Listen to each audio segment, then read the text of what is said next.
আপনি এরকম নীরব সাকিবকে জীবনে আর কতবার দেখছেন? সাকিবের মুখে কোনো কথাই ছিল না বলার মতন।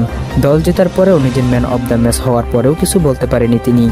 খেলা শেষে চুপচাপ নিজের ব্যাট হাতে নিয়ে চলে গেল সে। সাংবাদিকদের এক সাক্ষাৎকারে বলেন, যে যাই বলুক আমি কারো কথা শুনবো না। চলমান কোঠা আন্দোলন পরিস্থিতিতে বাংলাদেশের সকল ক্রিকেটাররা মুখ খুললেও একমাত্র মুখ খুলেননি সাকিব আল হাসান ও মাশরাফি বিন মুর্তজা। এই বিষয়ে কোনো কিছু জানা যায়নি।